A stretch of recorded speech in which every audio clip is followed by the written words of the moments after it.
L'invité du jour est Abdul Karim Bandé. Il est le directeur général du cabinet Salomon Conseil. Avec lui, nous parlons d'une thématique particulière, comment acquérir sa première maison. Bonjour et bienvenue à vous. Merci, bonjour. Heureux de vous retrouver. Plaisir partagé. Et pour débuter déjà, pourquoi une telle thématique? Comment acquérir sa première maison? Alors, merci déjà, encore c'est un plaisir de retrouver nos téléspectateurs. Je veux rappeler que nous avons fait un thème sur la retraite. Et dans ce thème sur la retraite, nous avons relevé que l'un des leviers de préparation de la retraite, l'un des poids les plus, lourds pour un retraité, s'il doit encore payer un loyer, vous voyez, ça va être dangereux. Donc l'idée pour nous, c'est comment faire réaliser à ceux qui nous suivent l'importance d'avoir sa propre maison. Parce qu'arriver à la retraite et étant en location, c'est extrêmement difficile de mon observation. Certains estiment pourtant que la maison est un passif, qu'elle ne doit pas constituer une priorité. Est-ce que c'est le cas? Ça dépend de chacun. Oui, si on considère que ce n'est pas une priorité, parce que les choix d'investissement que nous faisons, nos décisions, surtout en matière d'argent, se jouent entre le risque et le gain. Alors, si vous décidez de prendre des décisions risquées, ok, je peux peut-être planifier pour acheter une maison, non, mais je préfère investir dans une entreprise, essayer de multiplier cet argent. Mais plus vous essayez d'en gagner, plus aussi vous prenez le risque d'en perdre. Voilà, si après vous perdez et qu'au soir de votre vie, vous êtes obligé de payer un loyer à la retraite, c'est à vous de voir. Moi, je crois qu'il y a des questions sur lesquelles il ne faut pas prendre de risques. Pour moi, il faut déjà au moins stabiliser son propre logement, quitte à ce que pour le reste, on s'autorise à prendre du risque. Est-ce à dire que c'est beaucoup plus adapté, c'est beaucoup plus conseillé de penser à sa propre maison que d'estimer sur 5-10 ans aller en location pour après s'en sortir? Il n'y a pas de contradiction. Pendant que je suis en location, je peux déjà planifier justement la construction de ma propre maison. À quel moment ça se planifie? À quel moment on décide d'en faire une priorité, le fait d'avoir sa propre maison? Alors, je ne sais pas qui d'entre nous ne serait pas heureux que ses parents lui aient laissé un héritage, par exemple. Si vous arrivez au monde et que dès que vous devenez adulte, vous avez une maison que vous pouvez habiter sans stress, je crois que tout le monde serait content. Donc, la première des choses à faire, c'est de pouvoir laisser un héritage à ses enfants. Parce que ceux qui viennent au monde ayant déjà leur propre maison, ils n'ont pas le même stress que celui qui doit tout construire à partir de zéro. Ça, c'est le premier élément. Mais pour moi, l'âge idéal, c'est dès la signature du premier contrat. Dès qu'on commence à travailler, pour moi, j'ai pas dit faire de l'immobilier un business, c'est pas de ça que je parle. J'ai dit avoir sa première maison, sa propre maison devrait être une priorité. Je ne l'ai pas fait moi. Moi, je l'ai compris bien plus tard. Voilà, j'ai eu le temps de dépenser tout mon argent parce que de toutes les façons, l'argent que vous gagnerez quand vous êtes jeune, vous avez tendance à le dépenser. Il ne va jamais dans des choses nécessaires. Alors que si tout de suite vous avez un objectif comme celui-là, vos revenus seront mieux orientés. Et pour moi, ça a été une erreur. J'ai compris plus tard, Dieu merci, j'ai eu le temps de rattraper la trajectoire. Mais je sais qu'il y a beaucoup de personnes au soir de leur vie qui regrettent. Et j'invite ceux qui nous suivent à aller discuter avec des personnes âgées qui sont justement à la retraite et poser leur la question s'ils devaient reprendre leur vie. Qu'est-ce qu'ils feraient? Et beaucoup de choses que je vais dire ici sont le résultat de mes échanges avec des aînés. Alors, mais je vous pose une question qui concerne beaucoup de téléspectateurs. Vous dites que c'est quand on signe son premier contrat qu'il faut penser à mettre en priorité déjà le fait d'avoir son propre logement, sa propre maison. Mais ceux qui signent leur premier contrat de travail, ils sont confrontés à plusieurs dilemmes. D'abord, ils se disent: est-ce que je ne dois pas quitter la maison familiale? Ça, c'est un. De deux, il se pose la question: est-ce que je ne dois pas penser à aller meubler une villa à quelque part? Et ensuite aussi, est-ce que je ne dois pas acheter une voiture? Parce que c'est souvent inhérent au métier que certains font. Si tu es commercial à quelque part, est-ce que tu n'as pas envie de donner un bon prestige, un bon regard avec tes clients? Ou bien faut-il tout simplement aller vers la priorité qu'est s'offrir sa propre maison, acheter sa parcelle et commencer à construire tout? Alors, c'est comme j'ai dit, tout est une question de risque dans un premier temps, de gain, et puis de l'autre côté de confort. Justement, les personnes qui vivent dans le futur se préoccupent de régler les problèmes qu'ils n'ont pas encore. Et je vous dis qu'un des problèmes, si vous avez longue vie, je souhaite que nous ayons tous longue vie, un des problèmes majeurs que nous aurons à la retraite, c'est parce que quand vous travaillez, vous générez de l'argent. Donc, vous pouvez chaque mois faire face à des besoins. Mais lorsque vous êtes à la retraite, vous ne générez plus d'argent. Ou la pension qui va vous être versée sera tellement juste que payer un loyer dedans et continuer à prendre soin de vous, vous soigner et tout ça, ça va être extrêmement risqué. Alors, il y a un choix déjà à faire. Mais je vous donne 3 cas. D'accord. Je dis que moi, je pose beaucoup de questions. Donc, je pose des questions à des aînés. J'en ai discuté avec 3 particulièrement qui m'ont dit, quand ils ont signé leur premier contrat, leurs amis À l'époque, c'était les Yamaha Dam ou les CT. Donc eux, ils avaient des CT. Et les amis se moquaient d'eux parce qu'ils avaient des CT. Et pendant qu'ils étaient toujours chez leurs parents, ils ont souscrit au projet Cité en 3, Cité en 2, etc. Et les mêmes amis se sont moqués d'eux. Ah, c'est pas bien construit, c'est trop loin. Comment tu peux vivre de cette mauvaise manière? Mais des années plus tard, les mêmes amis les ont enviés. Ont voulu reprendre le parcours, c'était plus possible. Parce que ces derniers se sont offerts plus tard du confort. Il faut souffrir aujourd'hui pour se donner du confort demain. Quelqu'un a dit qu'il y a toujours un prix à payer. Soit vous le payez maintenant et vous vous amusez plus tard, soit vous vous amusez maintenant mais vous allez le payer plus tard. Dans les deux cas, il y aura un prix à payer. Il y a un choix à faire. Je crois qu'il vaut mieux le payer le plus tôt possible. Le deuxième cas, c'est moi-même. Quand je me marie, tout le monde, puisque j'habitais dans la maison familiale, tout le monde me dit mais il faut déménager. Personne. Il n'y a qu'une seule personne qui m'a donné un conseil contradictoire. Donc je sais que beaucoup de choses que je vais dire ici ne seront pas en phase avec ce que les gens ont l'habitude d'entendre. Mais le but de l'émission, c'est de faire réfléchir. Donc une seule personne, mon témoin de mariage, que je salue au passage, M. Naba, qui me dit non, Bandé, moi je crois que c'est une opportunité pour toi, reste en famille, mais il ne faut pas rester juste pour rester. Reste en famille et planifie pour avoir ta propre maison. Eh bien, c'est ce qui m'est arrivé au final. Moi, quand je quittais la maison familiale, c'était pour aller chez moi. Mais parce que j'ai bénéficié d'un bon conseil. Sinon, je serais parti en location. J'allais avoir beaucoup de pression. Donc, je le dis parce que je rencontre plein de jeunes. Les parents ont une maison, ils sont deux, ils sont vieux, il n'y a plus personne. Mais il dit quand même qu'il va aller en location. Je dis, mais ça n'a pas de sens. Trouve un moyen, peut-être construit à l'intérieur. Mais si tu vas en location, cet argent que tu mets en location, tu aurais pu l'utiliser autrement. Est-ce que c'est peut-être pas pour éviter certains conflits qui risquent d'arriver entre belle-fille, belle-mère peut-être? Mais quand tu vas ailleurs non plus, tu auras un autre conflit. Il n'y a rien, Lavoisier a dit, rien ne se perd, rien ne se crée, tout se transforme. Donc ce que tu évites comme stress familial, tu vas le payer en stress, loyer, il y aura une autre sorte de pression. Il y a de l'équilibre à trouver. Il faut discuter avec les parents. Effectivement aussi, ça c'est une erreur de ceux qui construisent de grandes maisons. On ne pense pas à l'usage de la maison après. Quand les enfants sont là, ok, la maison est bien occupée, mais quand ils vont partir, il y aura un gros vide. Alors comment, moi je crois que c'est une question à se poser, moi c'est une question que je me pose.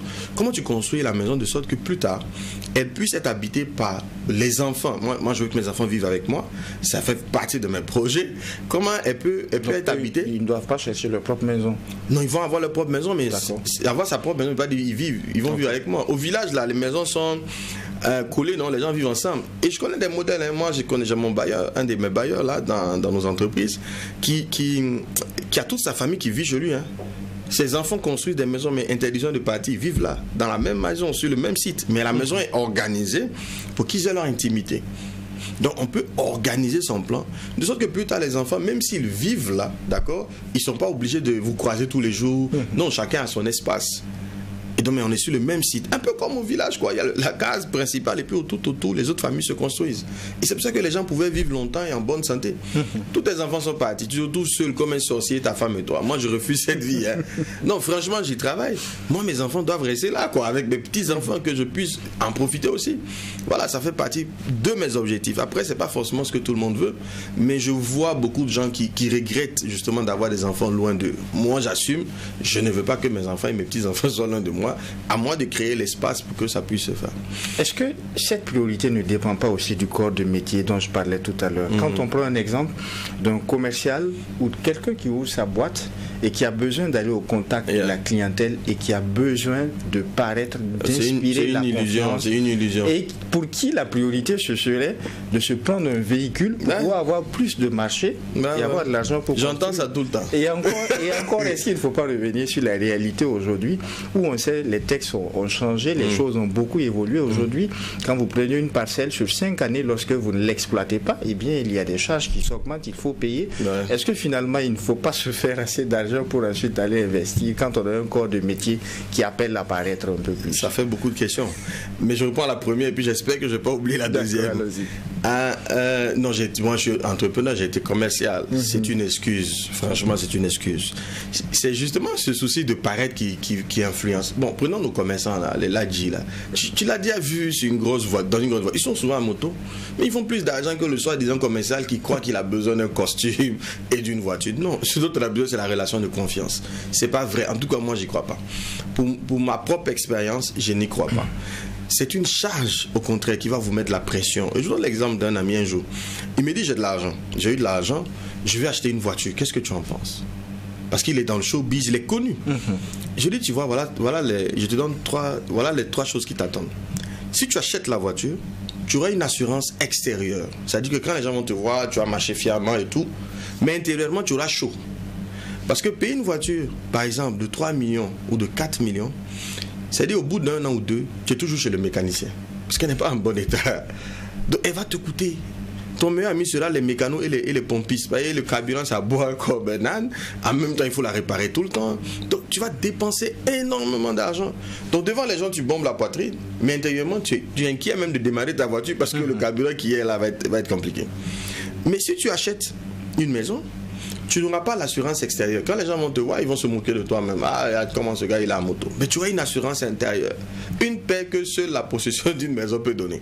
Parce que tu sais que quelque chose qui t'arrive, tu auras un endroit pour dormir, tu vois. Et il m'a écouté. Mais jusqu'à aujourd'hui, il est toujours à moto. Je pense même plus que lui-même, il a le souci de s'acheter une voiture. Ça sert à rien. Tu rencontres un gars qui vient garer sa voiture et puis il a un problème avec son bailleur. Gars, ça sert pas. Je dis pas que c'est une courbe. Hein. Il est resté en location, l'a mis tout en investissant pour sa maison. Je rappelle qu'ici, je parle d'avoir une maison pour préparer sa retraite, pour mettre sa famille dans un minimum de confort. Je ne parle pas de spéculation. Non, c'est pas le sujet. Donc pour moi, non, c'est pas très nécessaire. Et qu'en est-il de la réalité économique cette fois-ci? Alors la réalité économique, c'est que le bien que vous n'avez pas acquis aujourd'hui aura plus de valeur demain. Donc au fond, ce que tu diffères là, tu ne résous pas ton problème. Tu estimes qu'il faut en gagner plus avant d'acheter la maison. Au moment où tu auras plus, le bien aura plus de valeur que l'argent que tu as eu. Donc ça sera une équation interminable. Les taxes, je trouve que c'est même une bonne chose, au contraire. Les taxes vont freiner ceux qui sont dans des logiques de spéculation. Et ça, moi, je salue le ministère. Mais par contre, pour ceux qui veulent posséder leur bien pour y vivre décemment, non, c'est pas une limite. Parce que la mise en valeur, c'est quoi? C'est 16 tôles, je pense, et puis une toilette. C'est à la portée quand même de celui. Et puis 5 ans. Donc le temps d'acheter le terrain. Et en 5 ans, tu as encore le temps, si tu as une bonne organisation, de pouvoir y arriver. La réalité économique de la plupart de nos auditeurs, téléspectateurs du Burkinabé de façon générale, je parle du moyen, c'est qu'il achète sa parcelle sur la base d'un prêt et il attend de finir de payer ces prêts-là pour prendre un autre prêt et commencer à construire. Malheureusement, on est aussi dans raison de plus pour commencer tôt. Bon, imaginons une carrière dure en moyenne 25 à 30 ans. Si vous commencez tôt, chaque 10 ans, en 10 ans peut-être vous achetez le terrain, non? Dans les 5 prochaines années, vous avez fait... Et puis là aussi, c'est la bêtise qu'il ne faut pas commettre. Ne cherche pas à construire un château, quoi. Voilà, construire ce dont tu as besoin. Est-ce que la première maison ne devrait pas être confortable? Non, pas du tout. Non, pas du tout, ça n'a pas de sens. Justement, tu vas te mettre trop de stress. Ça ne va pas servir. Tu risques même de ne jamais la terminer. Non, au contraire, elle doit avoir pour fonction première, à mon avis, de pouvoir sécuriser, de te mettre à l'abri. Le confort ne doit pas être le but. Le m'as-tu vu ne doit pas être le but. Voilà. Pour moi, il faut juste pouvoir sécuriser. Et ça, c'est le conseil que j'ai reçu encore des mêmes personnes. Ils m'ont tous dit, il y a un qui m'a dit, et je peux le citer, hein, le fondateur du Creuset. Il m'a dit, Bandit, tu sais, quand quelqu'un me donne son âge, d'accord, je sais dans quel quartier il peut habiter. J'ai dit comment ça? Il me dit, regarde, quelqu'un qui a une maison à Koulouba, qui est propriétaire d'une maison à Koulouba, il a au minimum 80 ans en allant. Quelqu'un qui est propriétaire d'une maison à Gungen ou à la Padoua, il aurait autour de 70 ans, 75 ans. Et puis un peu en descendant. Plus on va s'éloigner, plus les âges. Parce que la ville, elle s'étale en fait, en fonction justement des populations. Donc tu ne peux pas être, toi un gars de 30 ans, tu veux habiter à la Padoua, ça n'a pas de sens. Non. Et moi quand je le trouve à Zignaré quoi. Mais c'est sérieux, il y a des gens qui habitent à Lumbila. Moi j'ai habité à Lumbila pendant 5 ans. Et j'ai quitté Azimo, justement, la maison familiale, pour me retrouver à Lumbila. Mes gars m'ont dit, mais tu es fou, qu'est-ce que tu vas faire là-bas et tout. Mais il est plein le quartier. Et j'ai dit, bah, attendez, vous savez rien. Vous allez aller vivre à Zignaré. Il y en a peut-être qui vont finir à Kaya. Et regardez dans la sous-région, regardez dans le monde. Quand on dit, par exemple, prenons une capitale dynamique comme Abidjan. Les gens habitent à Bonoa. Hein. Bonoa, tu as dit que tu sors d'Abidjan. Bassam, ce n'est même plus... Bassam, aujourd'hui, c'est devenu comme Lumbila pour Ouaga, par exemple. Mais il y a des gars qui vont encore aller plus loin. Et ils vont de là-bas, ils viennent travailler à Abidjan. C'est inévitable en fait. Donc pour moi, je disais bien, je ne parle pas de spéculation, je parle du fait de posséder sa maison. Tout à l'heure, j'ai parlé du moyen de locomotion, l'utilité justement. Et cette fois-ci, il faut être à Zignaré et travailler à Kosodo ou à Tampoui. Alors n'oublions pas qu'on parle de planification. D'accord. Là, c'est un nouveau travailleur. C'est pas dans 5 ans qu'il va habiter à Zingaré. C'est là l'erreur. Il faut planifier que dans 10 ans, dans 15 ans, je parle de retraite. Vous imaginez ce que sera Zingaré dans 15 ans? Mais Zingaré, ce sera un quartier qui aura toutes les commodités. Et que la ville se développe. Donc, il ne s'agit pas. C'est pour ça que si on n'a pas la capacité de planification, on ne pense que dans le maintenant. Ils disent, ah non, moi je ne peux pas aller vivre à Zingaré. Non, tu ne peux pas vivre à Zingaré maintenant, ça c'est vrai. Mais tu pourras y vivre dans 10 ans. Alors fais ton projet immobilier pour que dans 10 ans, au moins tu seras à la retraite, tu sois à Zingaré. Et Zingaré sera développé, il n'y a rien à faire. Comme Koubri aujourd'hui. Quand on en vient à accepter l'idée qu'il faut se préparer à avoir sa propre maison, où faudrait-il investir beaucoup plus, eu égard à votre expérience? Faudrait-il aller vers des offres de promotion immobilière? Faudrait-il aller acheter son propre terrain quand on connaît les réalités, la cherté et tout? Je dis déjà que le ministère a pris des mesures. Je crois qu'actuellement il y a une opportunité parce que les coûts des terrains vont certainement baisser. Maintenant, est-ce qu'il faut faire sa propre maison ou aller en société immobilière? Si c'est la question de la qualité de l'infrastructure, je vous promets que la qualité ne devrait pas prévaloir lorsqu'il s'agit de penser à habiter nouvellement. C'est ce que vous avez dit. Ah non, c'est pas ce que j'ai dit.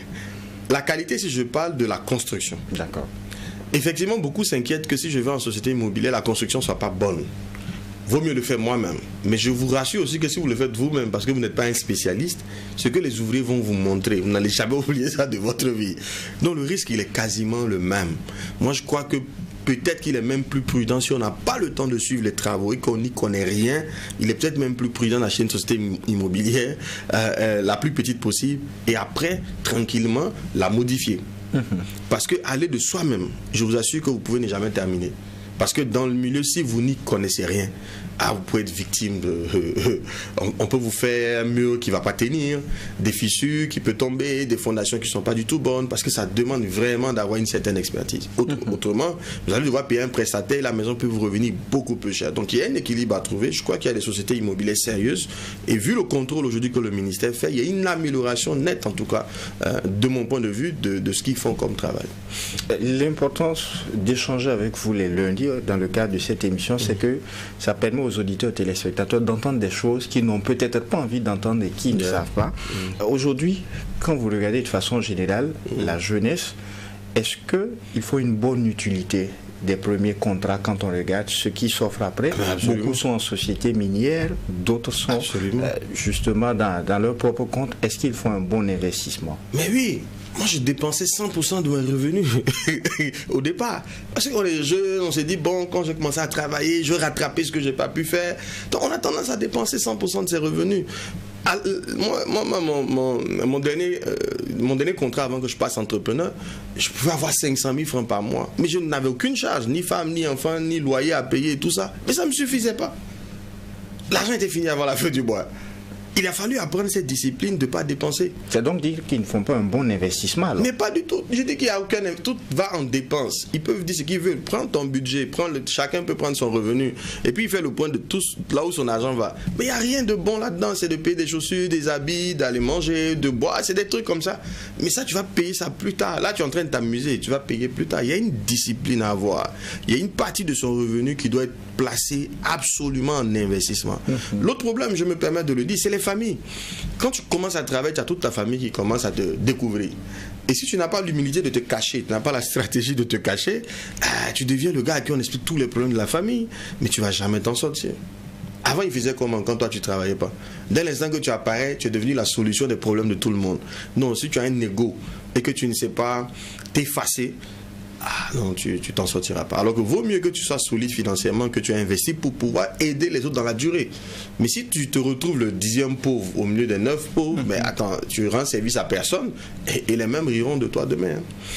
Est-ce que le conseil d'Abdoul Karim Bandeh ne s'adresse pas exclusivement aux salariés, aux travailleurs du public ou du privé qui a un salaire à la fin du mois? Est-ce que celui qui travaille dans l'informel, qui n'a pas son argent chaque fin du mois, qui se débrouille, est-ce que celui qui n'a pas une régularité salariale peut s'offrir?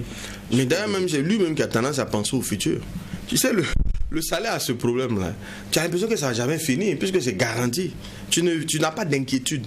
Mais quand tu es entrepreneur ou tu es dans une profession libérale, mais tu es dans l'inquiétude, ça fait que tu développes justement la capacité de t'intéresser au futur. Puisque tu peux gagner aujourd'hui, ne pas gagner demain. Donc tu réalises que le lendemain est tellement incertain qu'il faut que tu aies des mécanismes pour le consolider. Moi, mon mentor, il m'a dit que lui, sa question de fond qui se pose, c'est la peur du lendemain. Comment j'assure le lendemain? Mais le gars qui a un salaire régulier, je t'assure, s'il ne fait pas attention, il ne pense pas au lendemain. Ça l'aide trop, c'est assuré. Mais l'ouvrier, le mécanicien au bord de la route, je t'assure que le gars, il sait ce que c'est que le lendemain. Et il a plutôt tendance, lui, à investir justement pour ne pas se retrouver dans l'incapacité de répondre à ses besoins de base. Plus je vous écoute, plus je reviens sur l'autre aspect. Doit-on prendre un crédit pour financer sa maison? Absolument. C'est très simple l'équation. Si vous prenez un crédit sur 10 ans, quel que soit le coût du crédit, le coût du terrain, à moins que vraiment les mesures que le ministère prend en ce moment permettent encore de freiner. Mais ça serait difficile à mon avis parce que dans tous les pays du monde, ouais, il y a 3 richesses en réalité. Comment je te dis les richesses? Il y en a 3. C'est l'or, parce que toute la monnaie, quand on voit les billets, tout ça, repose sur logiquement le stock d'or disponible dans les banques centrales. La deuxième richesse, c'est la terre. Et la troisième, c'est l'homme. Le reste, c'est des spéculations. Donc, quoi qu'on dise, dans tous les pays du monde, vous allez voir que la terre reste toujours le levier justement qui ne fait que prendre de la valeur. Donc, si on considère que les terrains ont tendance à prendre de la valeur, et c'est pour ça qu'il y a beaucoup de spéculations autour, et je pense qu'il faut vraiment travailler à freiner les spéculations. Alors, si les terrains ont tendance à prendre de la valeur, quand vous allez prendre un crédit aujourd'hui, si vous décidez d'économiser, d'attendre 10 ans pour acheter le terrain, vous ne pourrez pas l'acheter. Quelles que soient les économies que vous aurez eues, il risque d'avoir plus de valeur que l'argent que vous avez économisé. Et votre argent perd de la valeur aussi par rapport à l'inflation. De l'autre côté, si vous prenez le crédit, vous avez la maison, le bien tout de suite. Et c'est là où les sociétés immobilières peuvent être intéressantes. Parce que si tu as le bien que tu l'habites en même temps, pendant que tu continues à le payer, c'est du bénéfice en fait. C'est comme si ton loyer finalement sert à rembourser, à payer ta maison. Ça, c'est très développé en Europe. Où le monsieur, en réalité, quand il prend le crédit immobilier, il achète une maison, le loyer, les traites qu'il paye à la banque, parce que là-bas, le taux de crédit est très bas. Donc, ce qui fait que le taux qu'il paye à la banque, correspond exactement au loyer qu'il aurait payé. Mais ici, ce n'est pas très évident. Le loyer est toujours inférieur au crédit qu'on paye à la banque. Mais de toute façon, tu prends en charge une partie de ton bien. Donc, les sociétés immobilières sont plus intéressantes parce que si la maison existe déjà, que vous la prenez et que vous l'habitez, mais vous faites des économies. Quelle est la solution pour ceux qui n'ont pas accès au crédit? C'est l'économie, il y a la tontine, en tout cas c'est la discipline, hein. C'est pour ça que c'est les plus... Moi je suis dedans, moi j'ai jamais été déclaré. J'ai travaillé dans des environnements où je n'ai pas été déclaré. Ça m'a donné une discipline en fait. Une déclaration à la CNSS. Parce que pour prendre un crédit, il faut être dans une situation régulière. J'ai jamais été en situation régulière justement. Mais ça m'a donné une certaine discipline en fait. Donc oui, je pense que il n'y a pas de désavantage en soi. Je ne peux pas avoir accès au crédit, mais il y a les microfinances, il y a d'autres mécanismes. Et il y a surtout le plus important, vraiment le plus important, c'est la discipline. Pour moi, le crédit même, c'est un outil pour se discipliner. Ouais, quand tu es trop généreux, j'ai pas dit qu'il ne faut pas être généreux, il ne faut pas être trop généreux. Quand tu es trop généreux, tu as tendance à donner trop, le crédit va t'éviter de le faire. Tu donnes parce qu'il y en a, non? S'il n'y en a pas, comment tu fais pour donner? Mais si tu as déjà pris un crédit et qu'on va te couper à la fin du mois, même quand tu as envie de donner même ton essentiel, tu ne pourras pas puisqu'il n'y en a plus. Donc c'est même un levier de discipline à mon avis. Donc pour quelqu'un qui n'a pas accès au crédit, il peut bien sûr se permettre à travers la forme de l'épargne. L'épargne, les microfinances et la discipline surtout. Y a-t-il des modèles, quand vous parlez d'aller vers les promotions immobilières et tout, y a-t-il des modèles adaptés à quelqu'un qui vient de commencer en entreprise, qui vient d'avoir un tout premier contrat? Déjà c'est d'en faire un objectif. Il y a quelque chose de beau dans l'objectif. Moi, je connais un gars, à Lumbila d'ailleurs, je vous assure que c'était un instituteur. Il a construit sa maison lui-même. Brique après brique. Hein. Il y avait une autre dame. Elle habitait à la maison, il n'y avait pas de fenêtre. C'était du bois qu'elle a mis. Vous voyez, si vous n'avez pas cette audace-là par moment, vous allez dire que c'est impossible. Non, c'est une question de planification. Si je dis que dans 15 ans, dans 10 ans, dans 20 ans, je vais avoir ma propre maison, en fonction de mes ressources, peut-être que chaque mois ou chaque 6 mois, j'achète 10 paquets de ciment, et puis je fais mes briques, je les pose. Je ne suis pas obligé d'attendre de faire tout en une fois. C'est un plan qu'il faut mettre en œuvre. Je rappelle que le contexte dans lequel on tient cette émission, c'est dans le contexte de la retraite. Justement. Et j'ai dit que la pire des choses qui puissent arriver à un retraité, c'est de devoir encore payer un loyer. Ailleurs, en Europe, il y a des systèmes sociaux qui font que tu peux habiter une maison moins chère. Mais ici, ça n'existe pas pour le moment. Donc du coup, si tu t'amuses à ne pas avoir ton temps, je n'aime pas dire spéculer, j'insiste, les gens sont très forts pour dire ce qu'on n'a pas dit. J'ai dit, sa propre maison est un investissement nécessaire pour sa propre stabilité. Je vais garder cette question pour le dernier instant.